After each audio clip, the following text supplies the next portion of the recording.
Chapitre 90. Jésus à la belle eau. Tu ne commettras pas l'impureté de corps ni de consentement. Jésus me dit: prends patience, mon âme, pour la double fatigue. C'est le temps de la souffrance. Tu sais comme j'étais là les derniers jours. Tu le vois. Pour aller, je m'appuie à Jean, à Pierre, à Simon, même à Judas, oui. Et moi de qui émanait le miracle, rien qu'à effleurer mes vêtements, je ne pouvais changer ce cœur.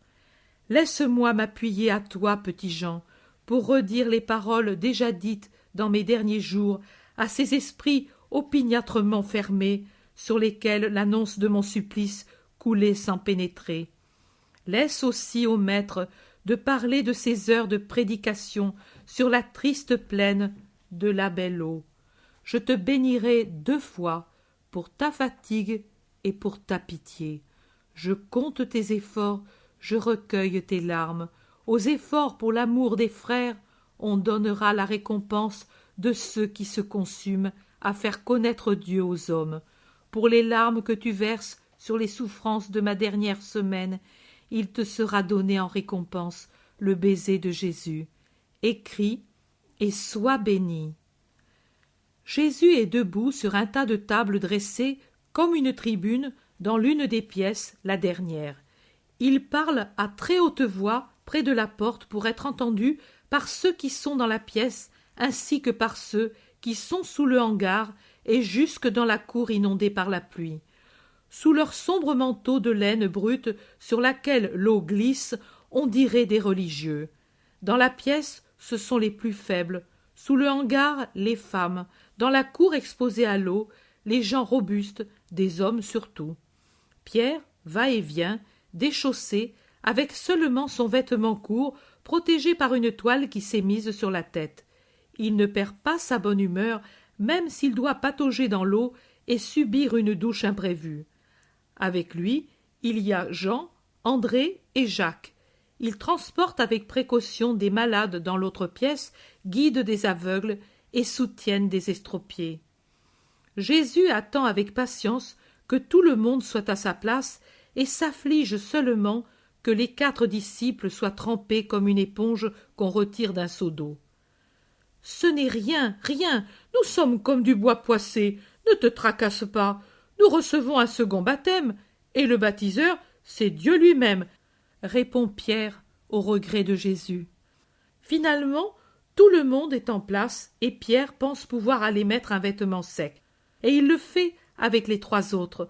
Mais quand il a rejoint de nouveau le maître, il voit s'avancer vers le coin du hangar le manteau gris de la femme voilée. Il ne pense plus qu'à aller vers elle sans se soucier quand même qu'il faudra traverser de nouveau la cour en diagonale sous l'averse pludrue et dans les flaques d'eau qui giclent jusqu'aux genoux, battues par les grosses gouttes. Il va la trouver, il lui prend le coude sans déplacer son manteau et l'entraîne plus haut près du mur de la pièce, à l'abri de l'eau, et puis se plante à côté, raide et immobile comme une sentinelle. Jésus l'a vu, il a souri en inclinant la tête pour cacher la clarté de son sourire. Maintenant, il parle. « Ne dites pas, vous qui êtes venus régulièrement à mes instructions, que je ne parle pas selon l'ordre des commandements, et que je saute par-dessus quelques-uns. Vous écoutez, je vois, vous écoutez bien. Je soigne les souffrances et les plaies que je vois en vous. Je suis le médecin. Le médecin va d'abord aux plus malades, à ceux qui sont le plus près de la mort. Ensuite, il se tourne vers ceux qui sont moins malades. Je fais de même. Aujourd'hui, je dis, ne commettez pas l'impureté. Ne tournez pas vos regards tout autour en cherchant à lire sur le visage de quelqu'un luxurieux. Soyez charitables les uns envers les autres. Aimeriez-vous qu'on la lise sur votre visage? Non. Alors ne cherchez pas à lire dans l'œil troublé du voisin, sur son front qui rougit et s'incline vers le sol. Et puis, oh, dites-vous, surtout les hommes, qui d'entre vous n'a jamais goûté ce pain de cendre et d'ordure qu'est la satisfaction sensuelle? N'y a-t-il de luxure que celle qui vous pousse pour une heure entre les bras d'une courtisane? N'est-ce pas luxure aussi, la profanation du mariage avec l'épouse? Profanation, car c'est la légalisation du vice, qui cherche la satisfaction réciproque des sens, et en évitant les conséquences? Mariage veut dire procréation, et l'acte signifie et doit être fécondation. Sans cela, c'est de l'immoralité. On ne doit pas faire de la couche nuptiale un lupanar, et elle devient telle si elle est souillée par la passion, et si elle n'est pas consacrée par des maternités. La terre ne repousse pas la semence, elle l'accueille et en fait une plante. La semence ne quitte pas la glèbe après qu'on l'y a déposée, mais elle produit de suite une racine et s'y insère pour croître et former l'épi. La plante naît du mariage entre la terre et la semence. L'homme, c'est la semence, la femme, c'est la terre, l'épi, c'est l'enfant. Se refuser à faire l'épi et perdre vicieusement sa force, c'est une faute, c'est une prostitution commise sur le lit nuptial, mais en rien différente d'une autre, aggravée même par la désobéissance au commandement qui dit « Soyez une seule chair et multipliez-vous dans vos enfants ». Vous voyez donc, ô femmes volontairement stériles, épouses légales et honnêtes, non pas aux yeux de Dieu, mais aux yeux du monde, que malgré cela, vous pouvez être comme des prostituées et commettre également l'impureté tout en étant avec votre seul mari, parce que ce n'est pas la maternité, mais le plaisir que vous cherchez, et bien trop souvent. Vous ne réfléchissez pas que le plaisir est un poison que l'on absorbe de quelque bouche contagieuse qu'il vienne. Il brûle d'un feu qui, croyant se rassasier, se pousse hors du foyer et dévore toujours plus insatiable. Il laisse une âcre saveur de cendre sur la langue. Il donne le dégoût, la nausée et le mépris de soi-même et de son compagnon de plaisir. Parce que, quand la conscience se réveille, et elle se réveille entre deux fièvres, il ne peut naître que le mépris de soi-même qu'on a avili au-dessous de la bête, au-dessous de la bête, au-dessous. Jésus parle. Ne commettez pas l'impureté, est-il dit. La fornication vient en grande partie de l'homme, et je ne m'arrête pas non plus à cette inconcevable union qui est un cauchemar et que le Lévitique condamne par ces paroles. Homme, tu ne t'uniras pas à l'homme comme si c'était une femme, et tu ne t'uniras à aucun animal pour te souiller avec lui, et ainsi aussi pour la femme, car ces unions sont criminelles. Mais après avoir marqué le devoir des époux à l'égard du mariage qui cesse d'être saint quand par malice il devient infécond, j'en viens à parler de la fornication proprement dite entre hommes et femmes par malice réciproque et par paiement en argent ou en cadeau. Le corps humain est un temple magnifique qui renferme un autel. Sur l'autel, c'est Dieu qui devrait se trouver, mais Dieu n'est pas où existe la corruption. Le corps de l'impur a donc un autel déconsacré et sans Dieu. Semblable à un homme ivre qui se roule dans la fange et dans ses vomissements, l'homme s'avilit lui-même dans la bestialité de l'impureté et devient pire qu'un ver et que la bête la plus immonde.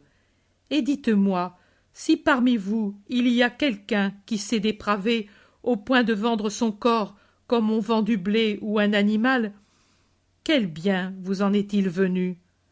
Prenez-vous le cœur en main, examinez-le, interrogez-le, écoutez-le, voyez ses blessures, la douleur qui le fait frissonner, et puis parlez, et répondez-moi. Était-il si doux, ce fruit, pour mériter cette souffrance d'un cœur qui était né pur et que vous avez contraint à vivre dans un corps impur, à battre pour donner vie et chaleur à la luxure et l'user dans le vice? Dites-moi, mais êtes-vous si dépravé pour ne pas sangloter secrètement en entendant une voix d'enfant qui appelle « Maman » et en pensant à votre mère, aux femmes de plaisir, échappées de la maison ou chassées pour que le fruit pourri ne gâtât pas par sa pourriture les autres enfants. En pensant à votre mère, qui peut-être est morte de la douleur de devoir se dire « J'ai enfanté un être qui fait ma honte ». Mais n'avez-vous pas senti votre cœur se briser en rencontrant un vieillard que ses cheveux blancs rendaient respectable à la pensée que vous avez jeté le déshonneur sur ceux de votre père, comme de la boue prise à pleine main, et avec le déshonneur, le mépris de son pays natal? Mais ne sentez-vous pas le regret vous étreindre les entrailles en voyant le bonheur d'une épouse ou l'innocence d'une jeune fille, et de devoir vous dire « Moi, j'ai renoncé à tout cela, et je ne l'aurai jamais plus » Mais ne sentez-vous pas la honte qui vous défigure lorsque vous rencontrez le regard d'un homme plein de convoitise ou de mépris? Mais ne ressentez-vous pas votre misère quand vous avez soif du baiser d'un bébé et que vous n'osez plus dire « Donne-le-moi » parce que vous avez tué des vies qui devaient naître, rejetées par vous comme un fardeau ennuyeux et une gêne inutile, détachées de l'arbre qui les avait conçues et jetées au fumier, et maintenant ces petites vies vous crient « Assassine » Mais ne tremblez-vous pas surtout à la pensée du juge qui vous a créé et qui vous attend pour vous demander « Qu'as-tu fait de toi-même? Est-ce pour cela que je t'ai donné la vie? Nid de vermine et pourriture, comment oses-tu te tenir en ma présence? Tu as eu tout ce qui était pour toi, un Dieu, la jouissance. Va au lieu de l'éternelle malédiction. » Qui pleure? Personne? Vous dites personne? Et pourtant mon âme va à la rencontre d'une autre âme en pleurs. Pourquoi y va-t-elle? Pour jeter l'anathème à une prostituée? Non, parce que son âme me fait pitié. Tout en moi est répulsion pour son corps souillé qui transpire une sueur immonde. Mais son âme, ô Père, Père, c'est pour cette âme aussi que j'ai pris chair et que j'ai quitté le ciel pour être son Rédempteur et celui de tant d'âmes, ses sœurs.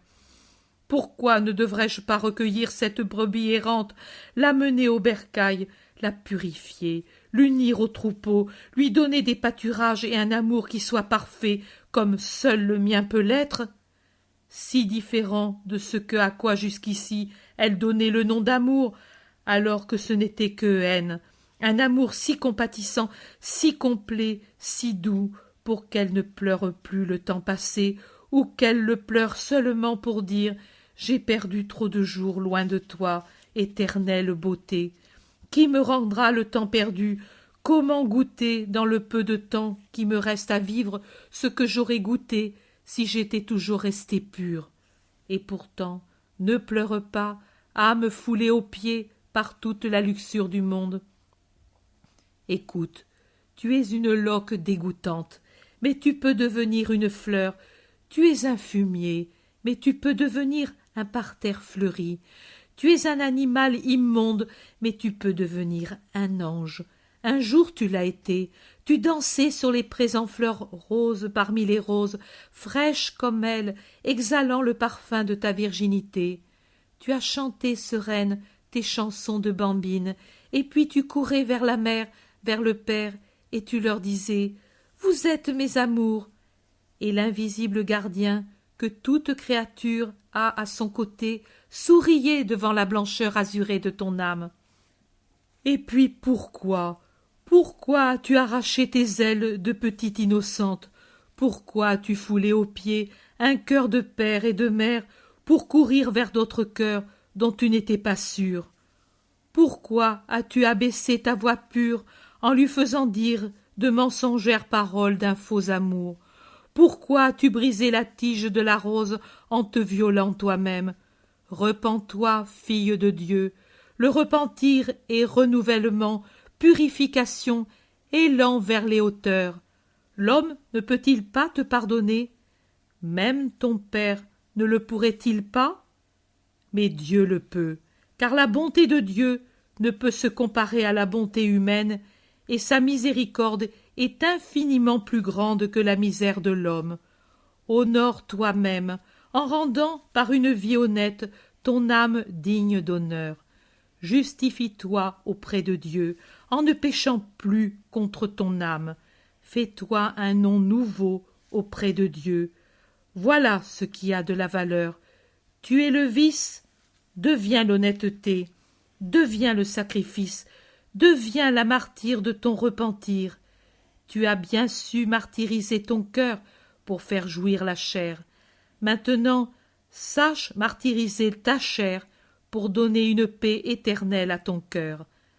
Va, allez tous, chacun avec votre fardeau et votre pensée. Réfléchissez, Dieu vous attend tous et ne rejette aucun de ceux qui se repentent. Que le Seigneur vous donne la lumière pour connaître votre âme. Allez, allez, allez. Beaucoup vont vers le pays, d'autres entrent dans la pièce. Jésus va vers les malades et les guérit. Un groupe d'hommes discute dans un coin, partagés entre des opinions différentes. Ils gesticulent et s'animent. Certains accusent Jésus, d'autres le défendent, d'autres encore conseillent à tous plus de maturité dans le jugement. Finalement, les plus acharnés, peut-être parce que peu nombreux par rapport aux deux autres groupes, prennent un chemin intermédiaire. Ils vont vers Pierre, qui en même temps que Simon transporte les brancards désormais inutiles de 3 miraculés et la saille autoritaire à l'intérieur de la pièce devenue une hôtellerie de pèlerins. Ils disent « Homme de Galilée, écoute !» Pierre se retourne et les regarde comme des bêtes rares. Il ne parle pas, mais son visage est tout un poème. Simon se contente de jeter un regard vers les 5 énergumènes, et puis il sort, les laissant tous en plan. Un des 5 reprend. « Je suis Samuel, le scribe. Celui-ci, c'est l'autre scribe Sadoc, et celui-là, le juif Éléazar, très connu et influent. Cet autre, c'est Kalachébona, l'ancien. Et ce dernier, pour terminer, Nahum. Tu saisis, Nahum ?» Et le ton est tout à fait emphatique. Pierre s'incline légèrement à chaque nom, mais au dernier il ne s'incline qu'à moitié, et il dit avec la plus grande indifférence « Je ne sais pas, jamais vu. Et puis, je ne comprends rien. Rustre de pécheur, sache que c'est l'homme de confiance d'Anne. » « Je ne connais pas Anne, c'est-à-dire je connais beaucoup de femmes qui s'appellent Anne. Il y en a une vraie champignonnière, même à Capharnaüm. Mais je ne sais de quelle Anne celui-ci est l'homme de confiance. »« Celui-ci, c'est à moi que tu dis celui-ci ?»« Mais que veux-tu que je te dise, âne ou oiseau ? Quand j'allais à l'école, le maître m'a appris à dire « celui-ci » en parlant d'un homme. Et si je n'ai pas la berlue, tu es un homme. » L'homme s'agite comme si cette parole l'écorchait vif. L'autre, le premier qui a parlé, explique. « Mais Anne est le beau-père de Caïphe. »« Ah, compris. Eh bien ? » ?»« Eh bien, sache que nous sommes indignés. »« De quoi ? Du temps ? Moi aussi. C'est la 3e fois que je change de vêtements, et maintenant, je n'ai plus rien de sec. »« Mais ne fais pas l'imbécile. »« L'imbécile, c'est la vérité. Si vous n'êtes pas mécontent du temps, de quoi alors ? Des Romains ? De ton maître, du faux prophète. » Eh, cher Samuel, attention à ne pas m'éveiller. Je suis comme le lac. D'une bonasse à la tempête, il n'y a qu'un instant. Fais attention à tes paroles. En attendant, sont entrés aussi les fils de Zébédée et d'Alphée, et avec eux l'Iscariote et Simon. Ils se rapprochent de Pierre, qui élève toujours plus haut la voix. « Tu ne toucheras pas avec tes mains de plébéien les grands de Sion. » « Oh, quel beau seigneur ! Et vous, ne touchez pas le maître, parce que, autrement, vous volez au puits tout de suite pour vous purifier pour de bon à l'intérieur et à l'extérieur. » Simon dit tranquillement.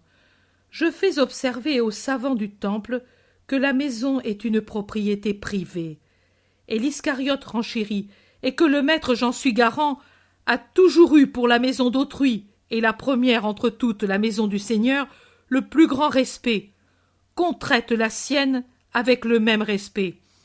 Tais-toi, ver sournois. Sournois en quoi ? Vous m'avez dégoûté, et je suis venu où il ne peut y avoir de dégoût. Dieu veuille que pour être resté avec vous, je n'ai pas été complètement corrompu. Jacques d'Alphée demande sèchement. Bref, que voulez-vous? Et toi, qui es-tu?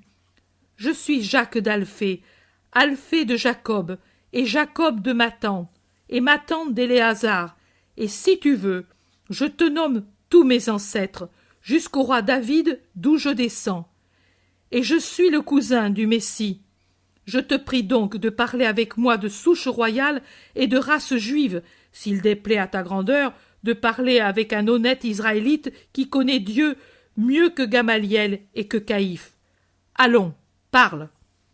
Ton maître et parent se fait suivre par des prostituées. Cette femme voilée est l'une d'elles. Je l'ai vue au moment où elle vendait de l'or, et je l'ai reconnue. C'est la maîtresse de Siamei. Elle l'a quittée. Cela déshonore ton parent. L'Iscariote dit en plaisantant. De qui? De Siamei, le rabbin? Alors ce doit être une vieille carcasse, donc pas de danger. Tais-toi, fou, de Siamei, de Elki, le préféré d'Hérode. Tiens, cela veut dire qu'elle ne le préfère plus, le préféré, c'est elle qui était sa maîtresse, pas toi? Pourquoi alors te mets-tu en peine? Dit Judas de Kériote tout à fait ironique. Jude d'Alphée demande. Homme, ne penses-tu pas que tu déshonores en faisant l'espion? Et ne penses-tu pas que celui-là se déshonore qui tombe pour pécher, et non pas celui qui cherche à relever le pécheur? Quel déshonneur en résulte-t-il pour mon maître et frère, si lui, en parlant, fait parvenir sa voix jusqu'aux oreilles profanées par la bave des luxurieux de Sion? Sa voix? Ha! Il a 30 ans, ton maître et cousin, et il n'est que plus hypocrite que les autres. Et toi, et vous tous, vous dormez comme des sourds la nuit. Reptile impudent, hors d'ici ou je t'étrangle, crie Pierre, auquel font écho Jacques et Jean, pendant que Simon se borne à dire « Quelle honte !» Ton hypocrisie est si grande qu'elle ressort et déborde, et tu baves comme une limace sur une fleur pure. Sors d'ici et deviens un homme, car pour l'instant tu n'es que bave. Je te reconnais, Samuel, tu as toujours le même cœur. Dieu te pardonne, mais va-t'en, loin de ma présence. Mais pendant que le Kériote avec Jacques d'Alphée retiennent le bouillant Pierre, voici qu'intervient Jude Thaddée.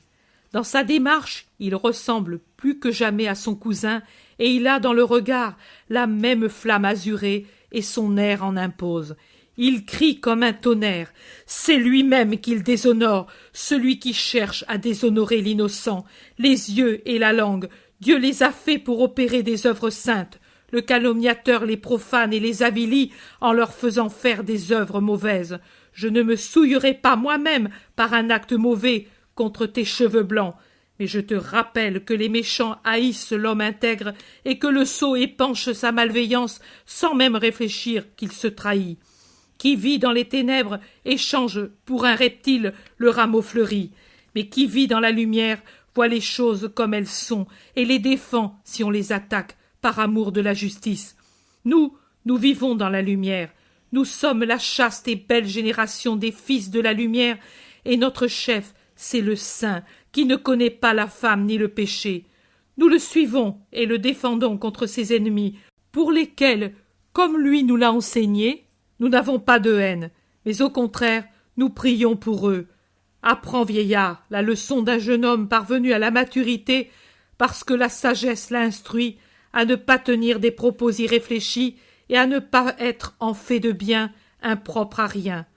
Va et rapporte à celui qui t'a envoyé que ce n'est pas dans la maison profanée du mont Moria, mais dans cette pauvre demeure que Dieu réside dans la gloire. Adieu. Les 5 n'osent pas répliquer et s'en vont. Les disciples s'interrogent. Faut-il le dire ou pas à Jésus qui est encore avec les malades guéris? Le dire, c'est mieux. Ils vont vers lui, l'appellent, et ils le lui disent. Jésus sourit tranquillement et répond. Je vous remercie de votre défense, mais que voulez-vous y faire? Chacun donne ce qu'il a. Pourtant, ils ont un peu raison. On a des yeux pour voir et beaucoup voient. Elle est toujours à la porte comme un chien. Elle te nuit, disent plusieurs. Laissez-la. Ce ne sera pas elle la pierre qui me frappera la tête, et si elle se sauve, ma joie me paiera bien de toutes ces critiques. Tout se termine sur cette douce réponse, cette douce réponse, cette douce réponse.